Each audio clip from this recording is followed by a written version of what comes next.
Assalamualaikum warahmatullahi taala wabarakatuh. Om Swastiastu, Namo Buddhaya, salam kebajikan dan salam sejahtera bagi kita semua. Apa kabar buat teman-teman kelas manajemen A, dan tetap semangat buat teman-teman kelas manajemen A. Pembelajaran kali ini yaitu mata kuliah metodologi penelitian, yang dimana tema yang diusung oleh kelompok kami yaitu perbedaan metodologi penelitian kuantitatif dan kualitatif. Sebelum menjelaskan materi kali ini, saya akan memperkenalkan kelompok kami, yang dimana untuk yang pertama yaitu Alifia Safira dengan NIM 11, yang kedua Muhammad Asman Romadani dengan NIM 38, yang ketiga Livia Dewi Wulandari dengan NIM 39, dan yang keempat Rohmatul Mukarromah dengan NIM 48. Perlu ketahui buat teman-teman bahwasanya penelitian kualitatif adalah penelitian yang diarahkan pada suatu kasus tertentu, yang dimana bersifat eksploratif dan induktif naturalistik yang non-positivistik. Sederhananya, kualitatif ini pengumpulan data yang dilakukan dengan lebih mendalam, yang dilengkapi dengan teknik triangulasi untuk menghasilkan data kualitatif dalam bentuk deskriptif naratif, yang dimana menggambarkan fakta sesungguhnya yang menjadi faktor penelitian. Sedangkan penelitian kuantitatif ini adalah penelitian yang bersifat inferensial, dalam artian mengambil kesimpulan berdasarkan hasil pengujian hipotesis secara statistika dengan menggunakan data empirik hasil pengumpulan data melalui pengukuran. Penjelasan perbedaan penelitian kuantitatif dan kualitatif. Untuk yang pertama ialah aspek pendekatan metodologis, yang dimana pada pendekatan kuantitatif ini jenis-jenis bidang pendekatan ialah eksperimen, hard data, empirik, positivistik, fakta nyata di masyarakat ataupun dan statistik, eksperimen survei, interview terstruktur, dan seterusnya. Sedangkan pada pendekatan kualitatif ini, jenis-jenis bidang pendekatan ialah etnografis, tugas lapangan, soft data, interiorisme, simbolik, naturalistik, deskriptif, pengamatan dengan keterlibatan peran, fenomenologik, data dokumenter, studi kasus, studi sejarah deskriptif, dan studi lingkungan kehidupan, observasi, review dokumen, partisipasi, observer, dan story. Yang kedua ialah aspek konseptualisasi, yang dimana pada pendekatan kuantitatif ini jenis-jenis konseptual kunci ialah variabel, validitas reliabel, signifikasi, hipotesis, replikasi, dan seterusnya. Sedangkan pada pendekatan kualitatif ini jenis-jenis konseptual kunci ialah makna, akal sehat, pengertian, batasan situasi, fakta kehidupan sehari-hari, proses, konstruksi sosial, dan sebagainya. Pada umumnya, pendekatan kunci ini berasal dari objek penelitian alamiah, dan biarlah apa adanya, jangan diintervensi ataupun diubah. Aspek tokoh-tokoh pelopornya. Pada pendekatan kuantitatif, tokoh-tokoh beraliran positivistik seperti Emil Durkheim, L. Goodman, Fred Karlinger, Donald Campbell, dan Peter Rossi, rata-rata beliau adalah ahli yang percaya pada ilmu pasti dan eksak, dengan rumus-rumus kuantum yang kuat. Pada pendekatan kualitatif, tokoh-tokoh yang beraliran pragmatik seperti Max Weber, Charles Horton Clay, Harold Garfinkel, Margaret Mead, Anselm Strauss, Herbert Blumer, Erving Goffman, George Hamid, dan Bunny Glaser. Kebanyakan dari mereka, walaupun ada ahli ilmu-ilmu eksak, ialah dari jenis-jenis ilmu kemanusiaan, misalnya kedokteran, psikologi, sosiologi, antropologi, ekonomi, dan kebudayaan. Aspek orientasi teoritik. Pada pendekatan kuantitatif, dasar teorinya ialah struktural fungsional positivisme behaviorisme, logika empirik, dan sistem teoritik. Mereka mengutamakan teori yang tersistematis, jelas, dan pasti. Pada pendekatan kualitatif, dasar teoritiknya ialah simbolik interaksionisme, etnometodologi, fenomenologi, kebudayaan, dan sebagainya. Para kualitan ini mengutamakan bukan teori yang pasti atau mapan. Mereka berteori tentang fenomena-fenomena manusia dari aspek simbol, etnis, dan seterusnya. Sesuatu yang dapat saja berubah. Bahkan ada aliran ekstrim yang kualitatif dengan meniadakan teori dalam penelitian. Aspek jenis ilmunya, bidang ini agak terbaur dan berubah secara nuansa. Artinya sulit untuk menspesifikkan ilmunya.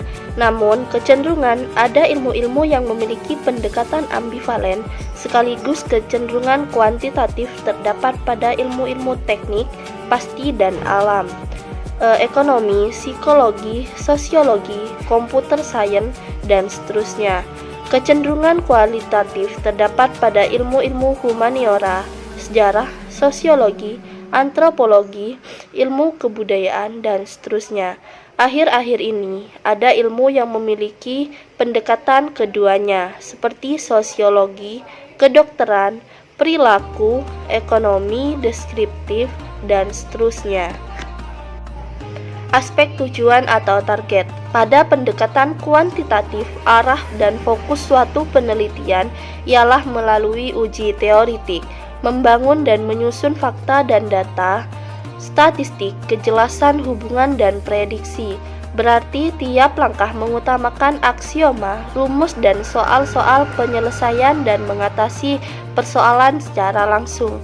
Pada pendekatan kualitatif, arah dan fokus suatu penelitian ialah membangun teori dari data atau fakta, mengembangkan sintesa interaksi dan teori-teori yang dibangun dari fakta-fakta mendasar, mengembangkan pengertian, dan sebagainya. Berarti, tiap langkah mengutamakan proses apa adanya dan tanpa dibatasi norma-norma, rumus, dan seterusnya.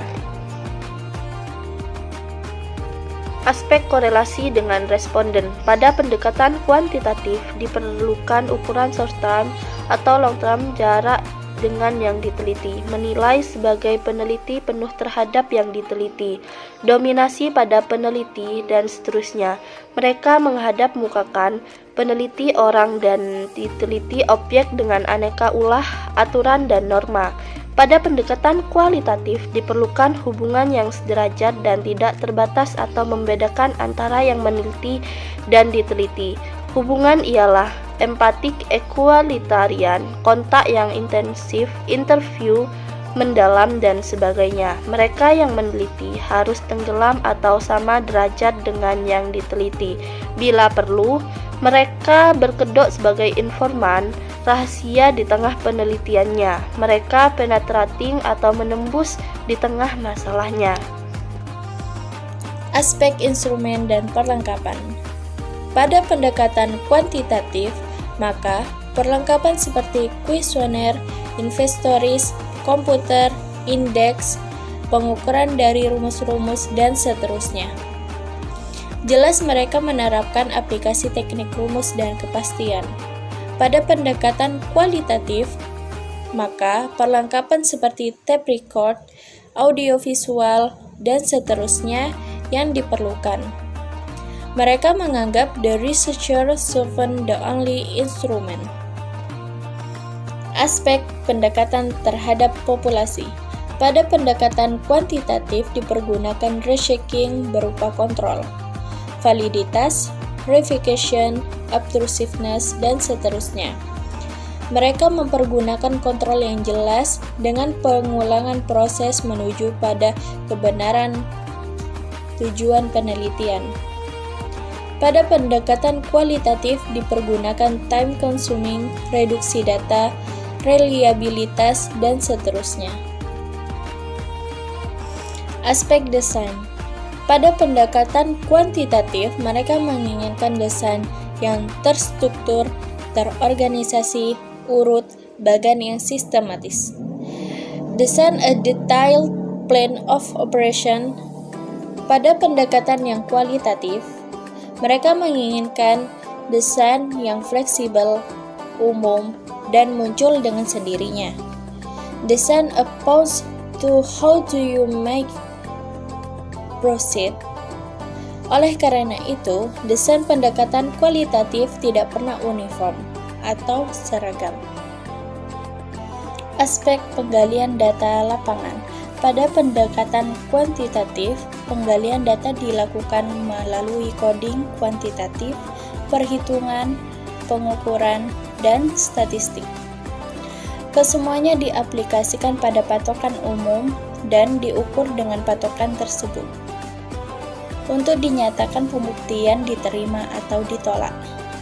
Pada pendekatan kualitatif, penggalian data dilakukan melalui deskripsi objek dan situasi, dokumentasi pribadi, catatan lapangan, fotografis, istilah-istilah atau jargon-jargon kerakyatan, dokumentasi resmi, dan sebagainya.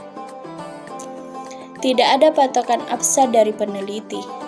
Semua proses dianggap absah asal itu terjadi benar-benar atau empirik, dan patokan baru diadakan setelah semua peristiwa terjadi.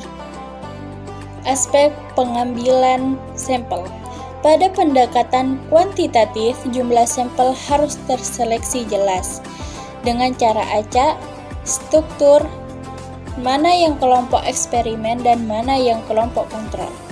Sampel harus mewakili populasi atau representatif. Pada pendekatan kualitatif, jumlah sampel tidak perlu besar, namun purposiveness dapat berwujud sistem bola salju, analisis isi, historiografi, dan biographical evidence. Yang ke-13 yaitu aspek analisa data. Pendekatan kuantitatif memakai penyimpulan analisa data berdasarkan edukasi, kesimpulan dari suatu koleksi data, dan akhirnya dihitung melalui perhitungan statistik. Analisa data kuantitatif membentuk batasan yang diterima atau ditolak oleh teori yang telah ada. Sedangkan pendekatan kualitatif memakai penyimpulan konsep, induktif, model, tematik, dan lain sebagainya. Analisa data kualitatif dapat membentuk teori dan nilai yang dianggap berlaku di suatu tempat. Yang ke-14 yaitu aspek keabsahan data. Pendekatan kuantitatif memakai kontrol berupa alat statistik, pengukuran, dan hasil-hasil yang relevan dengan rumus yang berlaku. Sedangkan pendekatan kualitatif memakai kontrol berupa negative evidence, triangulasi, kredibilitas, dependabilitas, transferabilitas, dan konfirmabilitas. Alat-alat pada pendekatan berupa aktivitas pasca penelitian untuk lebih meyakinkan dengan mengulang pemeriksaan data, bertanya objektif pada para ahli, hubungan-hubungan yang pasti, kepercayaan yang berulang-ulang mempola, dan seterusnya. Yang ke-15 yaitu aspek penulisan laporan. Pendekatan kuantitatif menulis laporan menurut bagan formal tetap, isi yang tepat, lengkap, dan merupakan hasil laporan dari hasil uji dengan perhitungan dari lapangan penelitian yang empirik.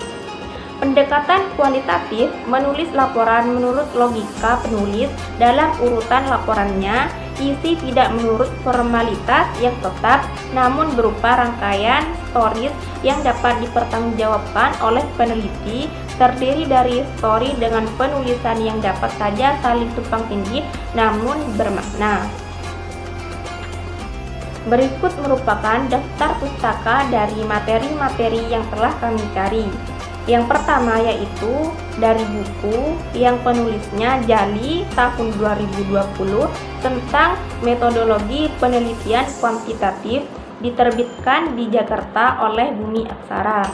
Yang kedua yaitu dari jurnal penulisnya Musiamto tahun 2002 tentang perbedaan pendekatan kuantitatif dengan pendekatan kualitatif dalam metode penelitian.